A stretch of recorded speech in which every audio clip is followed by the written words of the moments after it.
বৈষম্য বিরোধী ছাত্র আন্দোলনে আহতদের দেখতে ঢাকা মেডিকেল কলেজ হাসপাতালে গিয়েছে চলচ্চিত্র শিল্পী সমিতি। সমিতির পক্ষ থেকে এই প্রতিনিধি দলে ভারপ্রাপ্ত সভাপতি ডিএ তায়েব নেতৃত্ব দেন। এ সময় ভারপ্রাপ্ত সভাপতি ডিএ তায়েব আহতদের শারীরিক এবং মানসিক স্বাস্থ্যের অবস্থার খোঁজ নেন এবং তাদের পক্ষ থেকে সীমিত পরিসরে চিকিৎসাধীন ছাত্রদের আর্থিক সহায়তা করেন।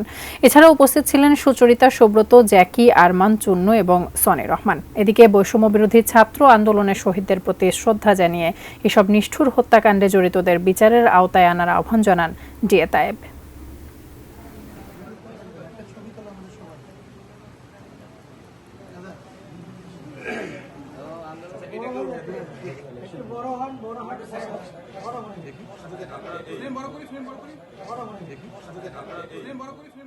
বিভিন্নভাবে আন্দোলনে যে সমস্ত স্টুডেন্ট, আন্দোলনকারী, পেশাজীবী, কর্মজীবী বিভিন্ন মানুষ একাধিক গুলিতে আহত হয়েছে।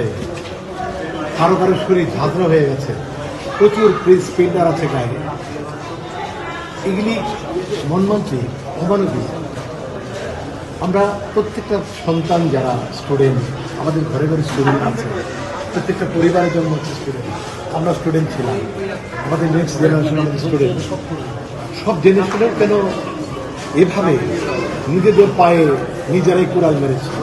শিয়া বাটার ও ভিটামিন ই সমৃদ্ধ lily glam beauty soap. Lily, always beautiful. আমার কাছে মনে হয়েছে যে যারা এই আচরণ দেখিয়েছে, যারা এভাবে নিষ্ঠুরভাবে অমানুষের মতো গুলি করেছে, মানুষের জীবন বিপন্ন করেছে, তাদের শাস্তি হওয়া প্রয়োজন। একটা রিক্সাওয়ালা আছে এখানে, দেখলাম তার পরিবার নির্ভর করে তার উপরে, সে একাধিক গুলি খেয়েছে গায়ে। সেদিনে তাকে নামতে হয়েছিল পরিবারের খোঁজে, খাবার খোঁজে, সে গুলি খেয়েছে, তার গায়ে গুলি লেগেছে। তো আমরা চলচ্চিত্র শিল্পী সমিতি আমরা সব সময় চাই এরকম অনাকাঙ্ক্ষিত ঘটনা না ঘটুক দেশে। একটি প্রাণ এভাবে না ঝরে যাক, একটি মানুষ এভাবে বিদ্ধে না হোক। আমাদের সবার বিবেক জাগ্রত হোক এবং নিপাত যাক এই সমস্ত অত্যাচারীরা, ভুলে যাক এরকম অত্যাচার করার স্পৃহাগুলো, দূর হয়ে যাক এরকম সন্ত্রাস যুক্ত যে চিন্তা ভাবনা দূর হয়ে যাক।